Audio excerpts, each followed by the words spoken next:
Lucas 8.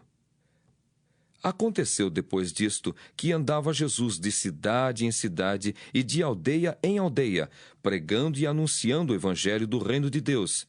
E os 12 iam com ele, e também algumas mulheres que haviam sido curadas de espíritos malignos e de enfermidades. Maria, chamada Madalena, da qual saíram 7 demônios, e Joana, mulher de Cusa, procurador de Herodes, Susana e muitas outras, as quais lhe prestavam assistência com os seus bens.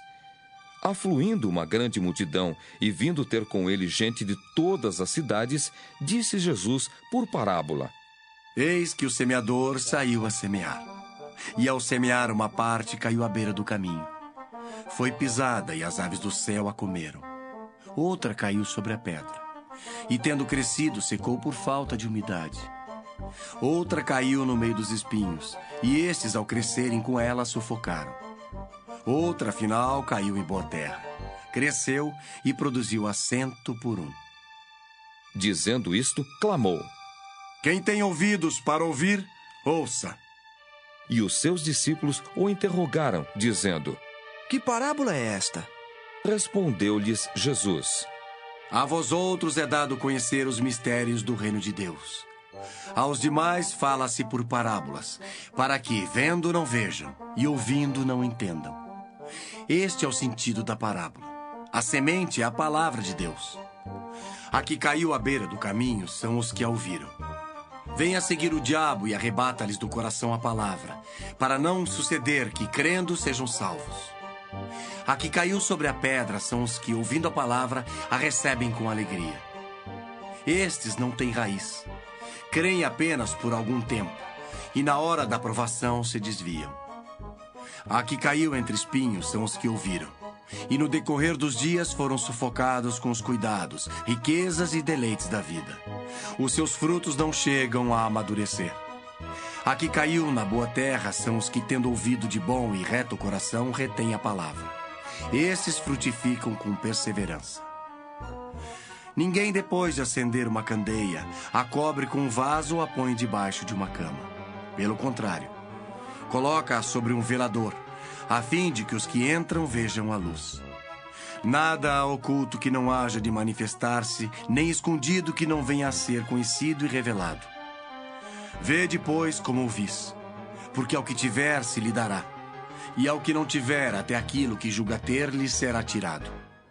Vieram ter com ele sua mãe e seus irmãos, e não podiam aproximar-se por causa da concorrência de povo, e lhe comunicaram: Tua mãe e teus irmãos estão lá fora, e querem ver-te. Ele, porém, lhes respondeu: Minha mãe e meus irmãos são aqueles que ouvem a palavra de Deus e a praticam. Aconteceu que, num daqueles dias, entrou ele num barco em companhia dos seus discípulos, e disse-lhes: Passemos para a outra margem do lago. E partiram.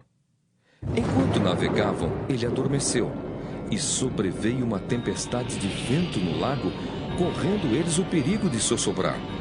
Chegando-se a ele, despertaram-no, dizendo: Mestre, estamos perecendo. Despertando-se Jesus, repreendeu o vento e a fúria da água.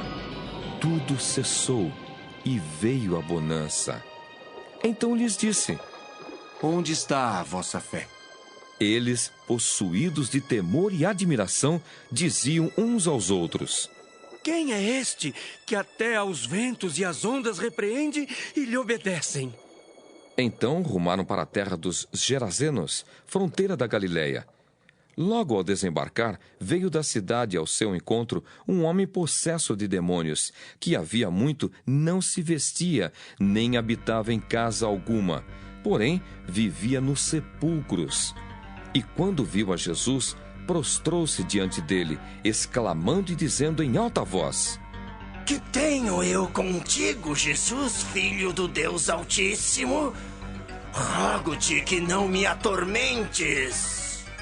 Porque Jesus ordenara ao espírito imundo que saísse do homem, pois muitas vezes se apoderara dele.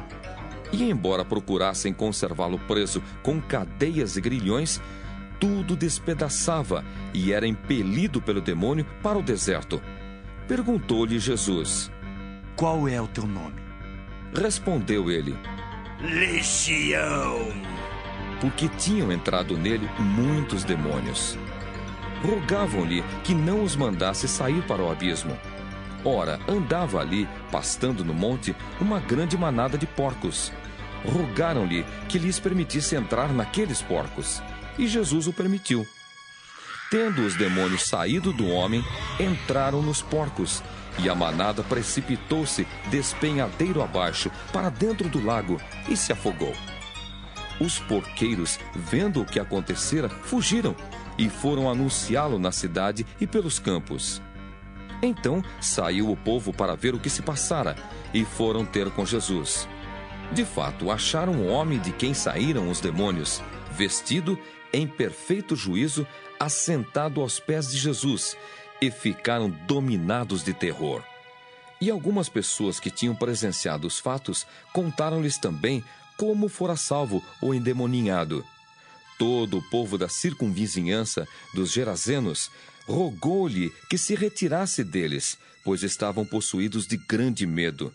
E Jesus, tomando de novo o barco, voltou. O homem de quem tinham saído os demônios rogou-lhe que o deixasse estar com ele. Jesus, porém, o despediu, dizendo: Volta para casa e conta aos teus tudo o que Deus fez por ti. Então foi ele anunciando por toda a cidade todas as coisas que Jesus lhe tinha feito. Ao regressar Jesus, a multidão o recebeu com alegria, porque todos o estavam esperando. Eis que veio um homem chamado Jairo, que era chefe da sinagoga, e prostrando-se aos pés de Jesus, lhe suplicou que chegasse até a sua casa, pois tinha uma filha única de uns 12 anos que estava à morte. Enquanto ele ia, as multidões o apertavam. Certa mulher que havia 12 anos vinha sofrendo de uma hemorragia e a quem ninguém tinha podido curar, e que gastara com os médicos todos os seus haveres. Veio por trás dele e lhe tocou na orla da veste, e logo se lhe estancou a hemorragia. Mas Jesus disse: Quem me tocou? Como todos negassem, Pedro, com seus companheiros, disse: Mestre, as multidões te apertam e te oprimem, e dizes: quem me tocou? Contudo, Jesus insistiu. Alguém me tocou, porque senti que de mim saiu o poder. Vendo a mulher que não podia ocultar-se, aproximou-se trêmula e, prostrando-se diante dele, declarou, à vista de todo o povo, a causa por que lhe havia tocado e como imediatamente fora curada. Então lhe disse: Filha, a tua fé te salvou. Vai-te em paz. Falava ele ainda quando veio uma pessoa da casa do chefe da sinagoga, dizendo: Tua filha já está morta. Não incomodes mais o mestre. Mas Jesus, ouvindo isto, lhe disse: Não temas. Crê somente e ela será salva. Tendo chegado à casa, a ninguém permitiu que entrasse com ele, senão Pedro, João, Tiago, e bem assim o pai e a mãe da menina. E todos choravam e a pranteavam. Mas ele disse: Não choreis. Ela não está morta, mas dorme. E riam-se dele, porque sabiam que ela estava morta. Entretanto ele, tomando-a pela mão, disse-lhe em voz alta: Menina, levanta-te. Voltou-lhe o espírito. Ela imediatamente se levantou, e ele mandou que lhe dessem de comer. Seus pais ficaram maravilhados, mas ele lhes advertiu que a ninguém contassem o que havia acontecido.